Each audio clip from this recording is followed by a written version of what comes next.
Bihar assembly తొలి దశ ఎన్నికల పోలింగ్ కొనసాగుతుంది. 18 జిల్లాల్లోని 121 అసెంబ్లీ స్థానాలకు ఓటింగ్ జరుగుతుంది. ఉదయం 11 గంటల వరకు 27.65% ఓటింగ్ నమోదైంది. పట్నాలో అత్యల్పంగా 23.71% పోలింగ్ నమోదైంది. ఓటింగ్ సరళిని సీఈసీ నిశితంగా పరిశీలిస్తోంది.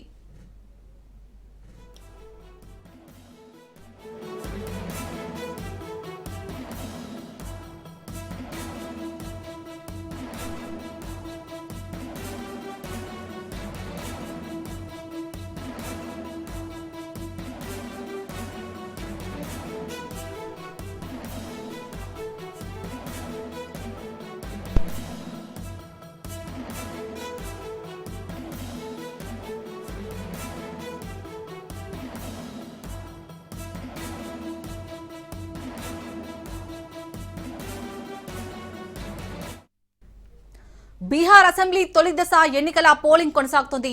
18 జిల్లాల్లోని 121 అసెంబ్లీ స్థానాలకు ఓటింగ్ జరుగుతుంది. ఉదయం 11 గంటల వరకు 27.65% ఓటింగ్ నమోదైంది.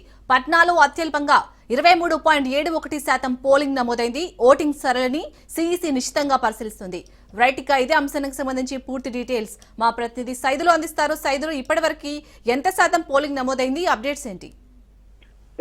శాలిని, బీహార్ రాష్ట్రంలో తొలి విడత పోలింగ్ శాతం ఈ రోజు ఉదయం 7 గంటల నుంచి 11 గంటల వరకు 27% పైగా పోలింగ్ నమోదైనట్లు ఈసీ వెల్లడించింది. అయితే మరింత ఈసారి గతంతో పోలిస్తే ఈసారి ఎక్కువ శాతం పోలింగ్ అయ్యే అవకాశాలు ఉన్నట్లు ఈసీ ఒక అంచనాకు వస్తుంది. దాదాపు 80% పైగా బీహార్ రాష్ట్రంలో మొదటి విడతలో జరుగుతున్నటువంటి 18 జిల్లాల్లో 121 నియోజకవర్గాల్లో ఈ యొక్క పోలింగ్ సరళి ఈసారి పెరిగే అవకాశం ఉంటున్నట్లు కూడా ఈసీ ఒక అంచనాకి రాబోతుంది. ఎందుకంటే ఓటర్లు తమ యొక్క ఓటు హక్కును స్వేచ్ఛగా వినియోగించుకోవాలని విస్తృత ప్రచారం ఈసీ చేసింది. దాంతో పాటు ఎవరైతే దగ్గర అంటే తమ యొక్క ఆధీనంలో ఉన్నటువంటి పోలింగ్ బూతులకి రాని వారు ఉంటారో వారందరూ ఇంటి దగ్గరే ఓటు హక్కు వినియోగించుకునేలా ఈసీ ప్లాన్ చేసింది. కాబట్టి సో కొందరు ఏజ్డ్ పర్సన్స్ ఎవరైతే ఉంటారో వారు పోలింగ్ కేంద్రానికి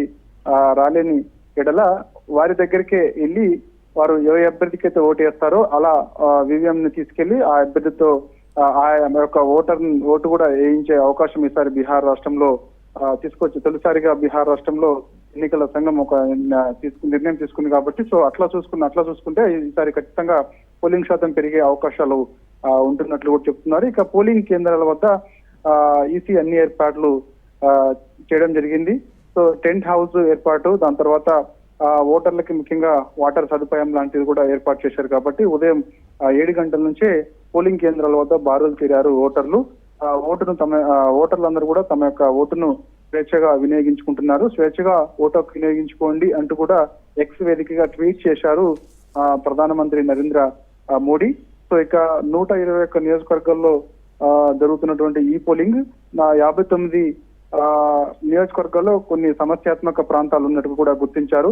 43,598 పోలింగ్ కేంద్రాలు ఉన్న నేపథ్యంలో అందులో దాదాపు 58 నియోజకవర్గాల్లో సమస్యాత్మక ప్రాంతాలుగా గుర్తించారు. అయితే ఈ యొక్క సమస్యాత్మక ప్రాంతాల్లో సాయంత్రం 5 గంటల వరకే పోలింగ్ జరగనుంది. తర్వాత వెంటనే ఆ యొక్క వీవీఎంలని స్ట్రాంగ్ రూమ్లకి తరలిస్తారు. ఇక మిగిలిన ప్రాంతాలు ఏవైతే ఉన్నాయో ఆ ప్రాంతాల్లో సాయంత్రం 6 గంటల వరకు కూడా పోలింగ్ జరుగుతుంది. సో అక్కడ పోలింగ్ ముగిసిన తర్వాత ఓటర్లు క్యూ లైన్ లో ఉన్న వారికి ఓటు వేసే అవకాశం కల్పిస్తారు. సో ఒక 6 గంటలకైతే పోలింగ్ సమయం ముగుస్తుంది. ఎవరైతే తమ యొక్క ఓటు హక్కు వినియోగించుకునేందుకు పోలింగ్ దగ్గరికి వస్తారో, ఈ బూత్ దగ్గరికి వస్తారో, సో అక్కడ వాళ్ళని రాత్రి 7 అయినా సరే 8 అయినా సరే ఓటర్లు అందరూ కూడా ఓటు హక్కు వినియోగించుకున్న తర్వాతనే వాటిని వివిఎంస్ అన్నింటినీ కూడా భద్రపరిచి కట్టుదిట్టమైన భద్రతతో స్ట్రాంగ్ రూమ్లకి తరలిస్తారు.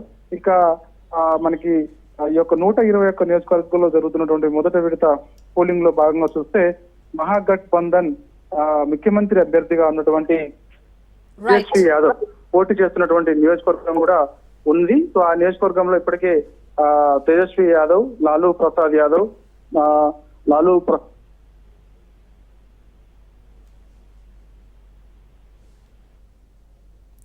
Thank you Saidulu.